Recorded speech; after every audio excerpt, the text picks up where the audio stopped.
everybody, and welcome into Clearing the Benches. Today we're asking the big question: how far can the Colorado Avalanche go in the NHL Stanley Cup playoffs? But before we get to that, we just wanted to do a quick shout out to our sponsors over at SunshineGirlsAZ.com. They have got the awesomest t-shirt selections. They've got fun shirts, they've got hockey shirts, guy shirts, girl shirts, kid shirts. And as always, if you punch in CTB10 in the code, you'll get 10% off of your purchase over at SunshineGirlsAZ.com. Looking at the Colorado Avalanche right now, they're 32-16-4 with 68 points.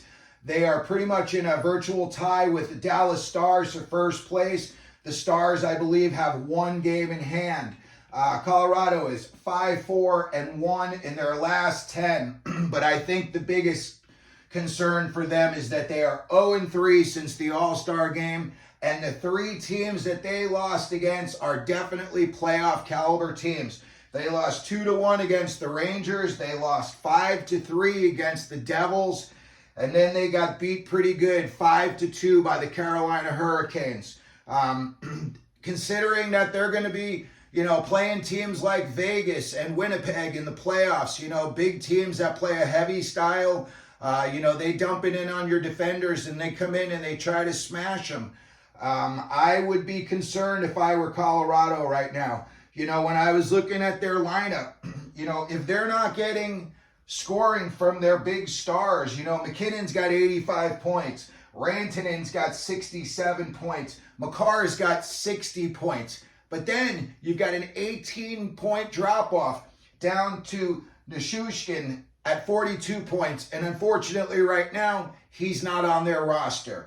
Then the next guy you're down to Jonathan Drouin at 30 points. And then you've got Taves at 29 points. You're going to need a little bit more middle of the pack scoring. That second, third line scoring's got to start kicking in. I know that they had bought in guys that they thought, were going to work out. Miles Wood, he played for the Devils for a long time. They're a team that kind of likes to smother you like a wet blanket. And I think Colorado, was hoping that when he came in, he would really be able to translate that over to their lineup and, kind of become like a shutdown guy. I'm not going to say it's not working out, but it's not working out like they had hoped it would. That's for sure. I look at some of the other guys, that they've got, and I've heard his name popping up, more and more in the rumor mill is Bowen Byram. Considering the guy I think went 4th overall, I'm not going to say that they were hoping he was going to be another Makar, but I think they were hoping he was going to kind of be like a Makar light. And that just hasn't happened. I think another big issue that they've got, and, this is a glaring one, I'm not, breaking any news here, is their goaltending. They've been riding Georgiev hard. He's got a lot of wins. He's 27-12-3. But, those are kind of paper champion numbers. He's got a good team in front of him. And again, I've said it a few times in these videos, I don't know how many games Georgiev himself is actually stealing for the Avs versus just giving them like enough to win. It's like a football team that's got a really good defense and a crappy quarterback. They're like handed off 3 yards in a cloud of dust and the defense will shut them down. That's going to have to be what happens in Colorado. He's got an .898 save percentage. He's got a .291 goals against. The .291 goals against, not so bad. The save percentage, considering the league average, is I think around .903, .904. That's a little subpar. But again, considering the teams that they're going to go up against in the playoffs, I don't know. Colorado could be out in a hurry if they don't get their act together. I look at the games, they're 5-4-1 in their last 10. I say to myself, all right, maybe they can straighten it out. They got no easy dance card coming up. They've got Florida. They've got Washington. Ovechkin's all of a sudden started scoring. Tampa Bay, they're like a bad tattoo. They just never go away. Okay? Then they've got Arizona. Colorado has had their hands full. They've lost plenty of games to Arizona in the last couple of years. So that's not an easy win. And then they're going up against Vancouver. And you know Tockett's always going to have his team up for a big game against Colorado. I think about their goaltending. You know, they kicked the tires on Prosvetov. It didn't work out. They sent him through waivers. You know, that didn't really even work out, so they had to send him down to their AHL team. I look around the league, and, you know, I think Colorado is one of those teams that is, you know, they're on the verge. If they're not an elite team, they are right there.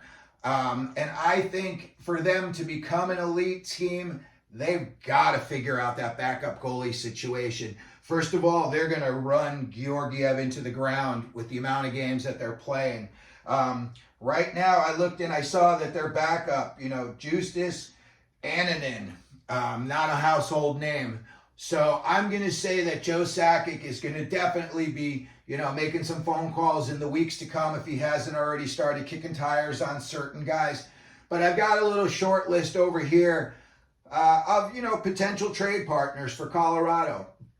You know, Anaheim, John Gibson. The guy is no spring chicken. He's around 36. He's had his injury issues, but he's always played well on sometimes a very, very subpar team. And considering you'd really be looking for him to just get hot, even as a backup for 6 weeks in the playoffs, John Gibson could be, you know, a guy that Sakic brings in. Depending on where the Coyotes are leading up to the trade deadline, I think Karel Vejmelka would be a really good backup to Georgiev. I've seen the guy up close a lot, and unfortunately, I believe his numbers suffer because for some reason that team just does not play as well in front of Vejmelka as they do in Connor Ingram. And again, not to take anything away from Connor Ingram, the guy has had an awesome season. But for some reason, if they give 100% in front of Ingram, it's like they only give 85% in front of Vejmelka. But I think Vejmelka would be a good combo with Georgiev. I think he's a guy that you could put in a playoff situation with confidence and, you know, really, truly think he's going to win that game for you.